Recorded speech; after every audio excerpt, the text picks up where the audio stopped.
مع ان لو الموضوع ده اتعمل مظبوط كانت ممكن الناس تفكر في الحوار المشروع ده ان شاء الله، حتى لو يعني ان شاء الله حتى لو حاجه بسيطه. مش هيتعمل مظبوط الا لما تلاقي العقل المناسب، العقل يعني اللي لو نقدر اتعملت مع بعض مظبوط. نحقق حاجة، العقل اللي انتج حاجه قبل كده ففاهم يعني ايه مخاطر انتاج ولازم صح. يطلع الصوره كويسه. عارف لو شركه انتاج سينمائي ابتدت تفكر في الموضوع ده هيطلع حاجه محترمه، لان انت طبيعي مش هتحكي للمنتج ان انا محتاج كاميرا كذا ومحتاج درون كذا ومحتاج شبكه اضاءه كذا. اه هو من نفسه هيقول لي اجيب لك بزياده علشان الصوره تبان، لان انا ببيع منتج. انما تجيب واحد يقول لك لا لا لا ده كتير، انا عندي حد، عندك حد صح. اتفضل صح. روح اغرق. صح. مم. ما هي دي القشه اللي قسمت صح. ظهر البعير. خلي بالك في المواصل، انت هتقعد صح. تعمل ايه؟ انت خلاص كل حاجه اتدمرت، هتقعد طب تعمل صح. حضرتك مثلا شايف ان مثلا دلوقتي الموضوع اتغير عن زمان؟ ممكن يكون في ناس تقدر الحوار ده، ان مثلا في ناس تصرف على الحوار ده، زي يعني الموضوع يتم تقديره اكتر في مصر. والله هقول لك حاجه. اذا هقول لك انا ضربه البدايه دي بالذات، اذا اتفتحت الجماهير في الدوري المصري اعرف ان الموضوع ده اصبح ممكن. تمام. دي العلامه.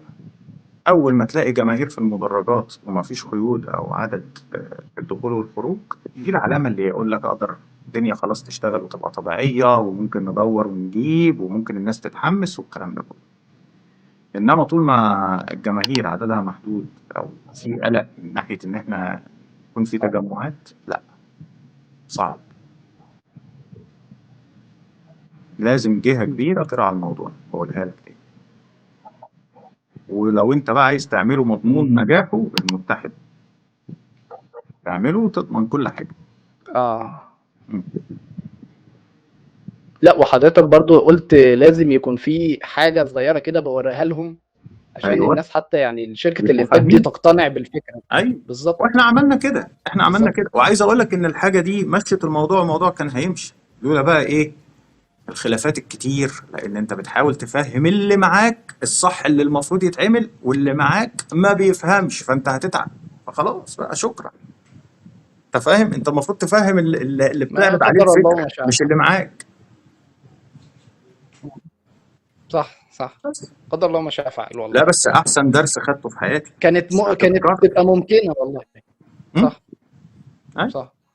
يعني انت حضرتك شايف ان مثلا مش عارف والله، يعني مثلا افرض عملنا حاجة زي لوتش اندر جراوند كده بس تتعمل. في الاول ممكن في تتعمل البداية. بعرب، وممكن تجيب اتنين تلاتة مصارعين. دي عايزة بقى شركة إنتاج، عايزة شركة من اللي بتعمل مسلسلات، وهتتعمل في استوديو، اه وهتتصور، كانت هتتصور 12 حلقة. يعني انا اظن ان دي حاجة ما فيهاش جمهور. دي اللي ممكن. دي صح. اللي ممكن. اه.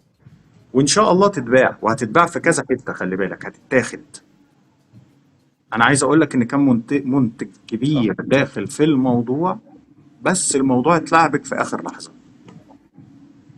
لكن ستيل الفكرة موجودة، المخططات موجودة، اه. البرنامج التسويقي موجود، في شركتين ثلاثة بره. مم. أنا أقدر أقول لك يعني، هقول لك يعني أنا هقول لك الموضوع جد شركتين قوي. هقول لك شركتين. صح. عندي شركة تبع NWA، واحدة من تمام. فروعها ممكن تيجي مصر، وOVW ومنفس ريسلينج يقدروا يجوا اه مصر وعايزين يشتغلوا، وهيجوا بطقم الإنتاج بتاعهم، مخرجين وكله، وهتتعمل حاجة جامدة جدا. عارفين ان فيها جمهور واكيد فيها اقبال مثلا. ما صح. هو مش هيبقى فيها جمهور، لان التارجت بتاعها انها تتباع زي المسلسل. يعني انت هتجيب جمهور هيبقوا 400 500 واحد بس يبنوا لك الاستوديو، انما لا، انا قصدي على المشاهدين عموما. ودي بقى يا باشا ممكن الناس تبقى اللي النواة بتتفرج والجمهور. اللي تقدر تعمل منها عروض كبيرة بقى، لان الناس كانت خلاص شافت، فاهم قصدي؟ تابعت 12 حلقة، صح. فخلاص صح. نعمل بقى عرض كبير. بس الناس وثقت في المنتج ده نفسه. السيناريو المنطقي الوحيد. غير كده هيدك رهيب جدا، مخاطرة كبيرة جدا. بس طب والله فكرة يعني واقعية جدا يعني. صح. انا اديتك الحل في الاخر، صح؟ صح والله. اه. يعني حاجة جميلة جدًا بجد يعني، نفسنا بس الفكرة دي تحصل فعلًا على وجه يعني على أرض الواقع فقط، مش عاوزين أي حاجة تانية، عاوزين منتج فعلًا مصري، مش هو ده يعني هيتعمل مهما كان، منتج مصري فعلًا عربي، المصارعين يعني كان التارجت صح، منتج مصري عربي، والمنتج ده إذا أكيد قصة انتشر طابع عربيا عربي هتعمل سيزون 1 مثلا في صح، القاهرة، سيزون 2 تعمله في السعودية، سيزون 3 تعمله في أي حتة في قطر، الإمارات، الكويت. الكويت شعب مجنون مصارعة محتاج حاجة زي كده. صح، م?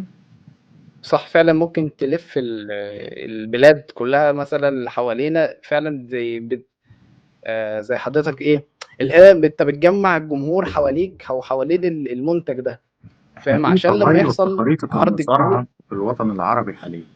آه، يعني عندك منصور في السعودية، سيبك من المحاذير بتاعته وشكله اللي بيعمله كمصارع، هو جاهز موجود في أمريكا. إمم، عندك شاهين في دبي، صح، عندك كلاسي علي في قطر، تمام، وعندك تيتو مصري برضه ممتاز، إمم، عندك برنس أحمد مصر، عندك تمام، جورج سوريا، صح؟ إمم، وكلهم مصارعين. أنا آه، مش آه، بكلمك على واحد ناقص، لا صح، ده هيطلع ويأدي، ما مش محتاج، ما احتك بما فيه الكفاية، صح؟ هو جاهز كده، كده، هو طيب جاهز، عندك صح، القاعدة اللي تبني عليها، باقي كان اللي يوحد ده كله. تمام، بس قول لي بقى تاني، اسألني. والله شيء جميل، والله والله فعلًا شيء جميل. طَب حضرتك مثلًا ممكن فكرة زي كده يعني مثلًا ممكن تتعمل إمتى مثلًا؟ هل الموضوع بعيد لا مثلًا في السنين والّا الموضوع ممكن يتعمل قريب؟ والله بص، الحظ هيلعب دور في الموضوع. يعني لو الدنيا اتفتحت إمم، شوية، الأجواء اتفتحت هنا في مصر شوية، تمام، وهتتفتح إن شاء الله، ده اللي أنا إمم، أعرفه. الدنيا هتبقى حلوة الأيام الجاية بإذن الله، إمم، فهيبقى فرصة حلوة ساعتها، كل حاجة هتتحرك. تمام. بس وهل الموضوع هيبقى فيها صُناع محتوى وإن الناس هتشارك وكده؟ طبعا طبعا، ما أنت لازم تيجي وغيرك يجي ولازم تشوفوا بعينيكم الموضوع ده. صح، وبعدين احنا عندنا ما شاء الله، يعني عندنا أحمد فهمي ومحمد فهمي، يعني هيعملوا لنا بوسترات آه، قاتلة للموضوع البوسترات ده. كلّها فعلًا، اه جامدين وعندنا ناس والله، بتمنتج مصارعة روعة موجودة في القنوات، تمام. آه، عندنا listen to تيم اللي كان موجود في قناة المصارع كله زمايلنا، احنا لسه مع بعض. عندنا تيم آه، قوي، وعندي تيم مخرجين انت ما شفتش شغلهم عامل ازاي، ناس بتشتغل ايفنتات كبيرة، اشتغلوا ديزرت إمم، فورس بتاع ام بي سي اكشن بتاع اليو اف سي، التيم ده موجود. آه، فكل حاجة موجودة. حركات الكاميرا والحاجات دي كلّها، طبعا صح، طبعا، وكاميرات اعلى مستوى ممكن تتخيله، إمم، 4K وفيما اعلى، يمكن إمم. 8K كمان. المشكلة إن في ناس فاهمة إن مثلًا حوار الكاميرات أو إن المنتج يطلع حلو شايفينها مثلًا إن دي زيادات مثلًا أو لا إن لا اللي هو لا إحنا كده هنهتم في الأداء، لأ، فعلًا لا صح، لا، اداء وهنجيب لمبه من بتاعه الموضوع المطبخ مش نلعب أكل وهي خفيف، فوقينا، لا. صح، صح. ف هي ففعلًا منظومه متكامله، الحاجات دي فعلًا كويسة، صح، لو واحد وقع شكلنا وحش. بس آه. لازم المنتج يطلع يعني مش perfect بس يطلع على الأقل حاجة تتشاف، فاهم أنت؟ الامريكان بيقول يعني لك عليه حتى مثلًا كلين، لو واحد يبقى آه، كلين زي تين ايه كده، كلين. ممكن ما يكونش عندك آه، امكانيات، بس كلين نظيف، ما يشوهش عينك وانت بتتفرج، ما تعرفش تلاقي صح، موجود. تتفرّج عليه، اه صح. يعني حتى لو حاجات زي كده مثلًا اتعرضت على اليوتيوب أنت مبسوط برضه، أنت كويس المنتج مش مضايقك، فاهم أنت؟ بالظبط ومنها برضه أنت بتتفرّج على مصارعة حاجة أنت بتحبها وخلاص، بالظبط. صح. يعني حتى لو المنتج ده أنا ما باحبوش مثلًا بس هاتفرّج عليه زي Impact كده، مثلا بس. فعلًا يعني ده اللي أنا شايفه يعني. بس خلّي بالك من حاجة، هو الجمهور طالما شاف مثلًا الجمهور فعلًا الشغوفة بالمصارعة لو شافوا حاجة مصرية عربية أو شافوا حاجة مصرية عمومًا الناس هتلتفت ليها على طول. شوف، حتى لو واحد مثلًا جاي يشوف إيه اللي بيحصل، حتى لو هو مثلًا مش بيتابع مصارعة، بس هيقول إيه أيوة. ده؟ دي بتاعة الWWE ومش عارف إيه، دول بس بيقلدوا خلي الكراون بالك جول، انت حتى لو مشكلتك الناس في اللي ايه بيقلدوا بقى، بيقلدوا ومش عارف صح؟ مشكلتك ان في ناس اصلا مشوهه لك فكره المصارعه في مصر من دلوقتي. اه فانت لازم تغسل العقليه المصريه بعيد عن المصايب اللي حاصله في السوق. صح، حبال غسيل في الحلبه، الحلبه متفرتكه من الرينج بوست، لانه ما يعرفش إن موضوع الوايرز ده هيتعمل ازاي تحت، فبتفرشح منه. آه، صح، ابرون بتاع تلاقيها الحلبة سايبه كده ومقطوع. لحد. اه اه العصافير شافت عليه، انا اسف يعني. فانت بتبوظ الصورة العامة يعني. اه، بس فيقول لك ده المصارعه، هي ايه دي القرف ده المصارعة يا فعلا. عم، ايه المصارعة دي سهلة، وانا شفتها في التلفزيون عملتها، قال لا. اه بس فربنا اه يعيننا. لا بس، لا بس انا شايف ان العقليه دي اختفت ان شاء الله. اختفت. حاسس ان العقليه دي اختفت. والله الدور ليكوا انتوا بقى، الناس صناع المحتوى برضو بيساهموا، يا اما يشوه يا اما يبني، يعني فاهم. مم. يعني لا انت ما شاء الله بتتكلم بثقافة، بتبقى لامم معلومات، بتتعب على الحلقة، ما بتجيبش صح. من القريحة الوهمية الهلامية اللي بتبقى عند بعض الناس. يعني مم. في ناس طالعة معلمين عاملين قناة يوتيوب لا بتاعت مصارعة لا، على القناة. انا قبل كده لما كنت عملت فيديو بتاع ده هولك هوجن، الناس كلها هاجمتني بقى، يقول لك ايه، يقول لك يا عم المصارعه تمثيل ومش عارفه ايه. مم. اللي هو يا جدعان انا زهقت من السؤال ده، السؤال ده كليشيه قوي، يعني السؤال ده المفروض يتجاوب عليه من زمان. فاهم انت؟ بص، فاللي هو يعني خلاص، بس خلي بالك هو السؤال ده ما بقاش يتسأل كتير، يعني ما ده اللي انا بيتسألش شايفه. إلا من طائفة معينة، الطائفة اللي بتكره المصارعة، مم. اللي هو في الغالب بيبقى هو كوير. بس بيعمل عشان يبقى محنك بس. اه بس مم. يعني هو بقى جاب الديب من ديله. يعني كل الجماهير اللي مم. بتتفرج على الرو وبتروح تتفرج على الدبليو دبليو في كل حتة في العالم مش عارفين، هو بقى اللي جاي يضيف إلى معلوماتنا إن هي تمثيل بقى. بس وأبو الدبليو تمثيل ده دبليو لو خد هتفلس بامب من واحد بعد هيزعل. التصريح ده. اه اه والله، والله مش عارف، انا مش عارف اقول ايه، هل الفكره كده مستحيله بعد حضرتك ما اتكلمت عن حوار، لا، ولا انا الفكره طرحت كده لك ممكن؟ الصعوبات، مم. احكم انت بقى والناس تحكم. ان اكيد، ان اكيد في انتاج، لازم الحوار الانتاج يخلصوا الورق، يخلصوا كل ده، الحاجات الصعبه دي كلها اللي في مصر دي، كل حاجه بعديها تبقى سهله. بالظبط. مش كده؟ فنيا بقى مم. الحمد لله نقدر، وبكتير، وفي ثواني. عمال ألف واحد عايز مثلا يجي. التست، الاضاءه، العمال، الحاجات دي كل كلها، ده كل سهل، ده اكيد تبع الانتاج. كل ده سهل. صح. اديني بس تصريح وقول لي القاعة بتاعتك اهيت، والشركة والرعاة اهم. وظبط. بس. صح. صح. ظبط الدنيا. م? والله جميل جدا والله الفكره دي، ممكن نعمل حاجه. يعني طب حضرتك، انا عايز اسال سؤال يعني ممكن يكون مستقبلي شويه، تمام؟ م. افرض حضرتك احنا مثلا عملنا العرض، انت تمام. يعني مثلا، يعني انت شايف مثلا ان الرياكشن على العرض ده، اكيد في ناس مؤيده للحوار وفي ناس معارضه، في تمام. ناس مثلا شايفه ان الموضوع مش حلو، او م. ان الموضوع ما طلعش احسن حاجه. م. يعني ممكن مثلا تشوف هل الناس مثلا اللي هتشجعنا اكتر، ولا الناس اللي مثلا هتهاجم اكتر؟ على حسب المرحلة اللي قبل العرض. مم. لو قدرنا نعمل بيلد كويس واحنا داخلين، ببروموهات، بسوشيال ميديا كفرج، بان الناس تبتدي تبقى انفستد في القصه اللي هتحصل. انت طول ما انت مم. داخل عمال تنجست قصه، بتجيب المصارع وهو بيتدرب هناك، بتجيب لك بس انترفيوهات مثلا وهم جايين في الطياره، لا ده انا جاي اعمل كذا، ده انا جاي اعمل كذا، بتحصل مشاكل. فانت باني، صح، باني نحسس ان للنجاح. الموضوع كبير، او نحس ان علشان كده الموضوع بقول بجد. لك البرنامج اللي يبقى زي صح. بتاع لوتشا اندر جراوند ده هيبقى احسن، لان الناس كانت خلاص تابعت 12 حلقه، فعارفه ان اللي جاي ده مين ايفنت المصايب كانت حصلت في الحلقه.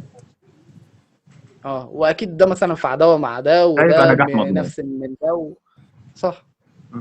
وكله عارف الشخصيات، يعني مثلا مش ان هو مش لسه بقى. هيتعرفوا عليه. اه فعلا. ولو جايب مصارع مش صح. مشهور هيبقى مشهور في ال 12 حلقه، فبقينا خلاص عارفين. اه صح. بس هو مثلا ماتشات الباتل رويال والرويال رامبل والحاجات اسهل والسلالم ماتشات. والحاجات دي، م.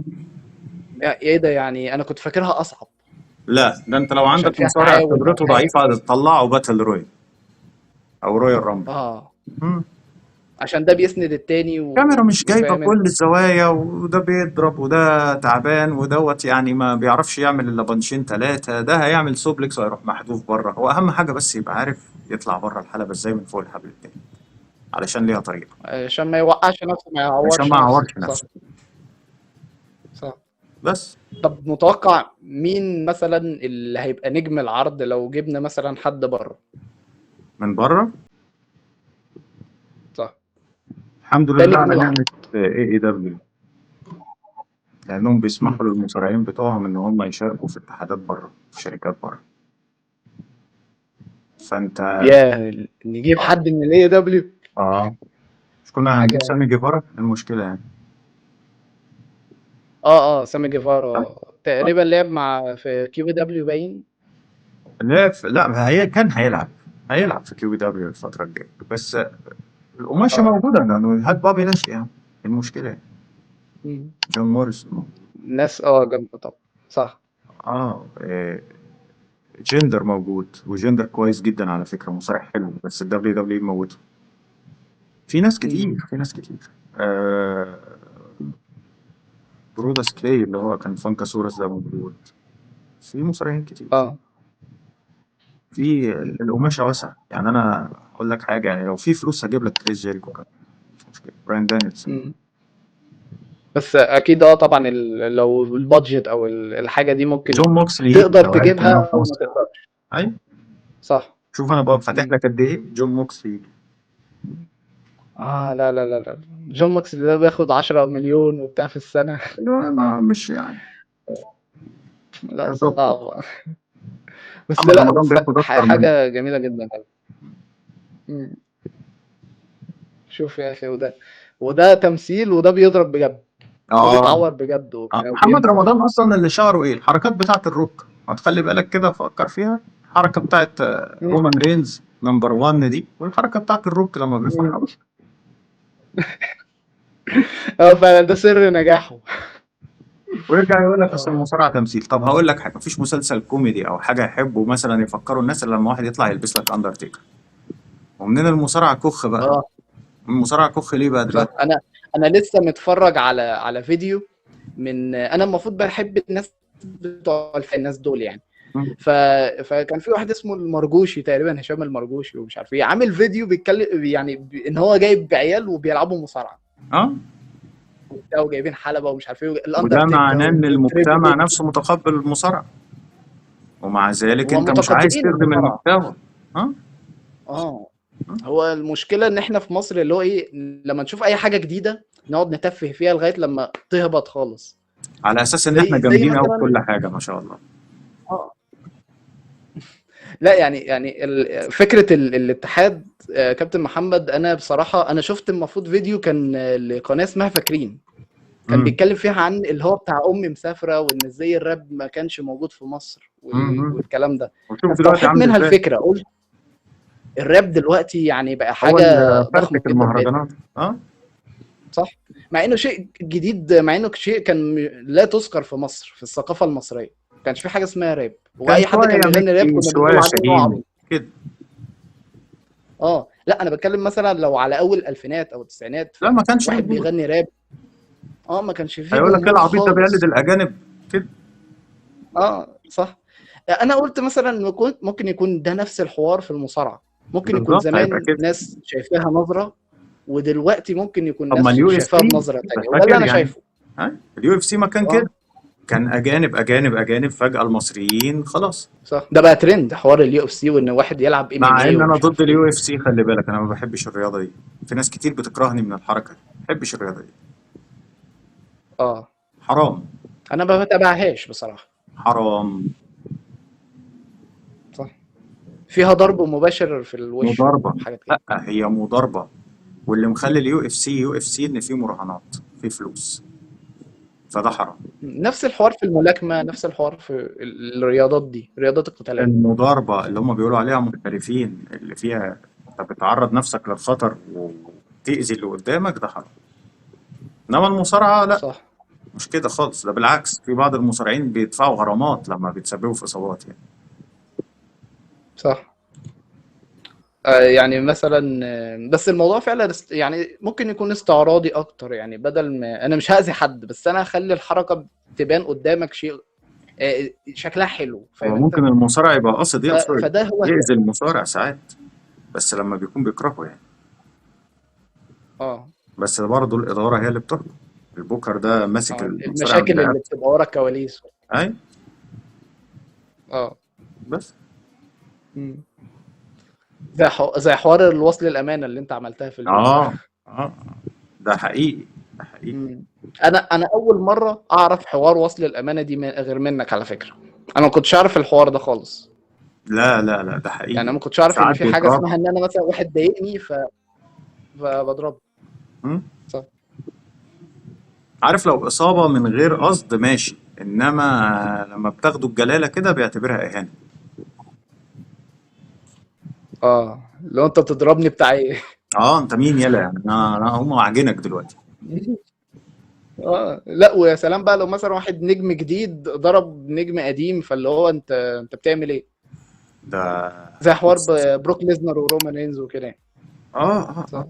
لا لا في حاجات كتير أوي، في خناقات مع إداريين نفسهم ومع معلقين حلبة، ويبقى فاض بيهم يعني. مم. ولازم تحصل خناقة جوه وتتفك وكده، لأن طبيعي إن بيبقوا كلهم يعني أنت عارف أدرينالين بيبقى عالي، فخناقات على طول. طب في مشكلة مثلا أنا حاسسها هتبقى مشكلة، يعني ظبطنا كل حاجة والمصارعين متدربين كويس وكله تمام والمكان تمام. وكل حاجة تمام. المعلقين ساعات لما بيكون التعليق يا بالمصري نهار ابيض على التنفس الصناعي، تلقائي. مش تنفس عارف ليه صناعي. يعني، أو ممكن أكون أنا الوحيد اللي حاسس بكده. لا لا لو معلق إيه يحترم بقى؟ إيه وبيحترم يعني الناس الموضوع هتسمعه. مثلا المعلق ده بيتحل إزاي؟ يعني لو معلق مم. ملم بالموضوع هتسمعه. وفي الأول وفي الآخر أنا ليا نظرية في الموضوع ده. أنا لو كان صوتي وحش ما كنتش هعلق. مم. تمام. فما يجيش اه معلق صوته بيسرسع، صح. او ربنا ما ادالوش الملكه ان الحنجره بتاعته تستحمل ضغط مثلا ساعتين ثلاثه، ولما يعلق صوته يروح. تمام.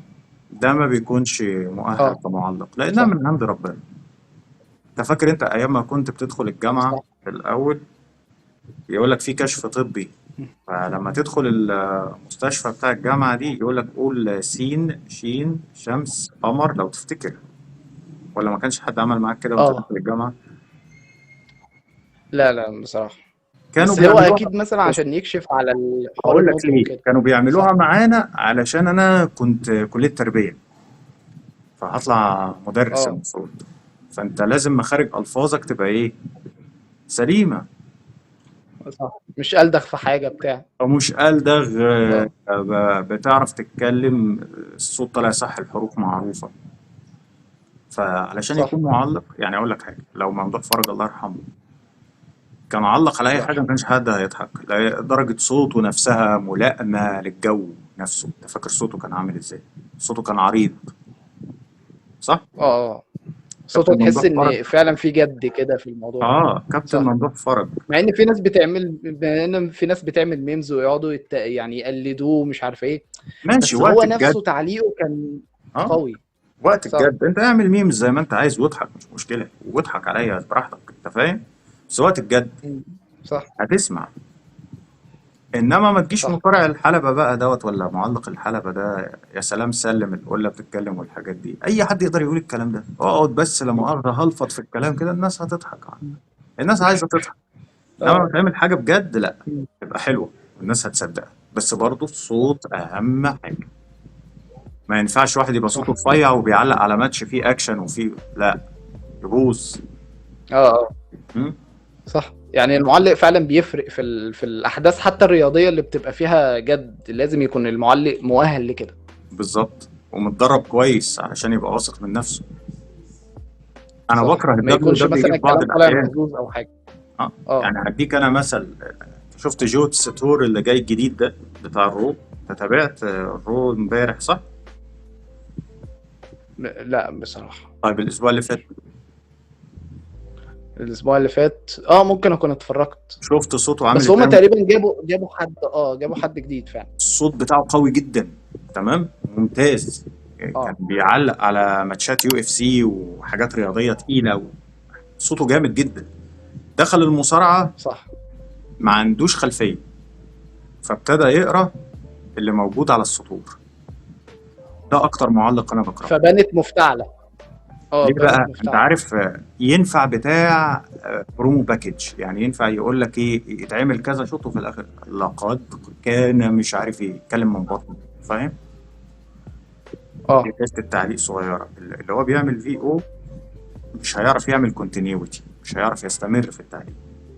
انما اللي اه بيعمل برومو باكج هياخد نفسه بالراحه كده، يقول لك رومان رينز، فاهم؟ يديك الطبقه دي بتاعت اه الصعود. او بيقدم مصارع معين هو او بيعمل حاجه. كده بقى، يعني صح. ايه، بيسيب ويد بارت يا عيني يقعد يطحن في الماتش وعمل وسوى بطبقه صوته العاديه الجميله دي، والاخر يقول لك حركه قويه جدا، فاهم؟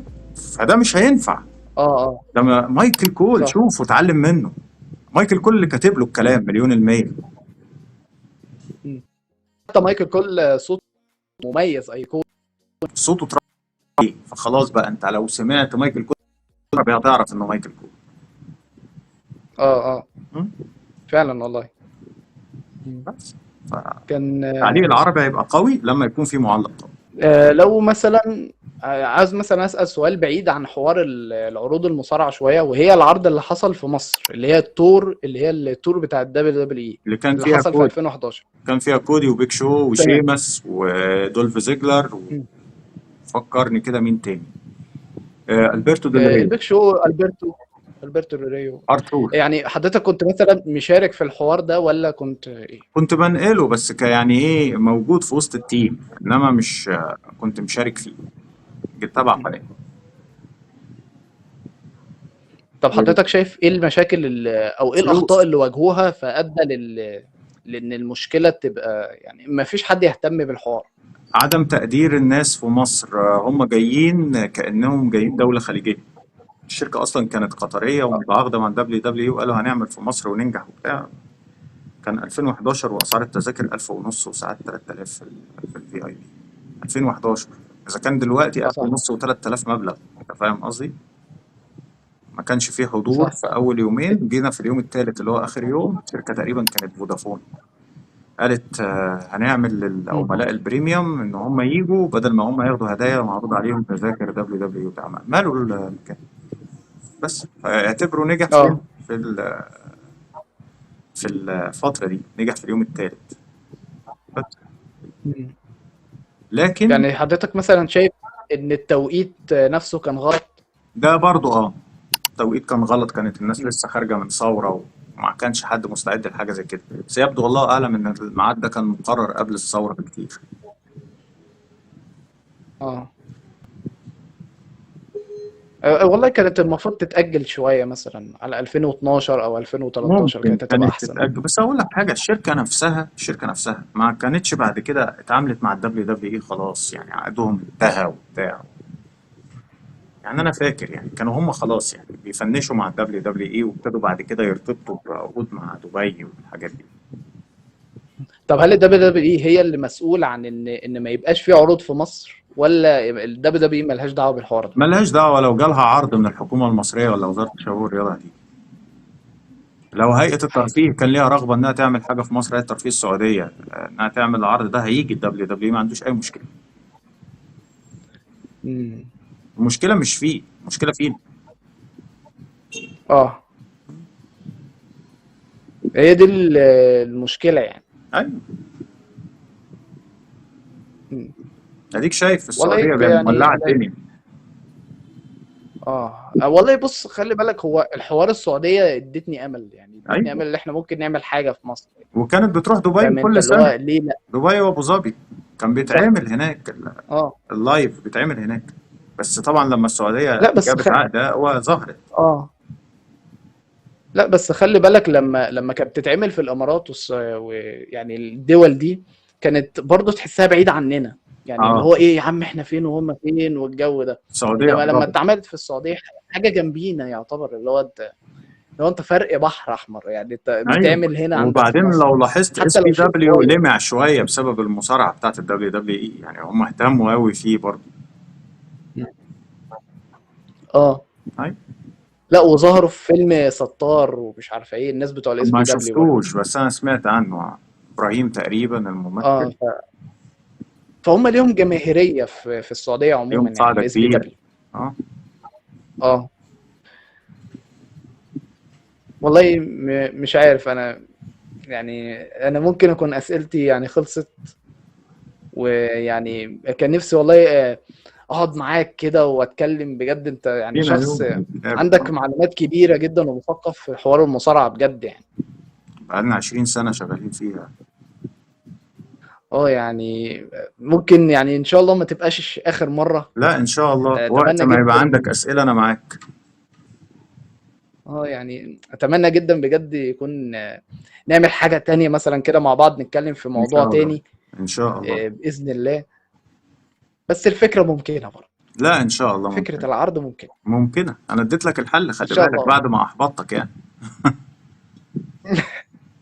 يعني انا بس خلي بالك انا مش احبطت قوي يعني، انا فعلا عرف يعني. انت قلت لي برضه بنظرة واقعية اكتر من اللي انا مثلا كنت عامله في الفيديو. انا كنت فاكر ان انا واقعي في الفيديو بصراحة. لقيتك سويتها انت أنا برضه قلت شوية. لي لا في اجراءات في ورق. اه اه لا بس بجد بجد يعني مش بتعيش حد في الوهم، فاهم انت يعني بتتكلم كويس، يعني عارف كويس جدا ايه الامكانيات اللي عندنا. حتى انت قلت برضو ايه، حتى لو الموضوع يعني لوحدك الموضوع هيبقى صعب جدا في حوار الورق، في حوار كل حاجة. محتاج بس مثلا شركة هي اللي تدعم الحوار وخلاص، بس. او الشركات مجموعة شركات، ليه لا؟ أي. صح. او اتحادات من بره زي ما حضرتك قلت. الاتحادات جاهزة، الفكرة بس هنا يعني إيه، أنا عايز بس م- يعني فاهم، إحنا عندنا إرادة إن إحنا ننفذ حاجة زي كده، ويشوفوا هيعملوا إيه، م- ويشوفوا هيطلع المستوى عامل إزاي. وعايز أقول لك ببادجت ما تجيش م. 1 على 100 باللي السعودية بتدفعه. لا لا بس انا حاسس ان المستوى هتبقى عالي قوي. إن شاء الله. انا متفائل جدا بالحوار ده جدا بجد. يعني واحد مثلا ذو خبرة زي حضرتك مع ناس مثلا تيم كويس وفاهم وواعي هو بيعمل ايه بالظبط، مصور وشباب ايه. واعي إن هو و يعمل حاجة ويكون فاهم، اتفرج على الدنيا هتعمل إيه، مع تيم جرافيكس اه كويس، مع مخرج ممتاز، اتفرج الدنيا هتعمل إيه. بص طب هقول لك، أنا كنت اتفقت مع مخرج اه أجنبي كمان يجي يخرج العرض، تخيل.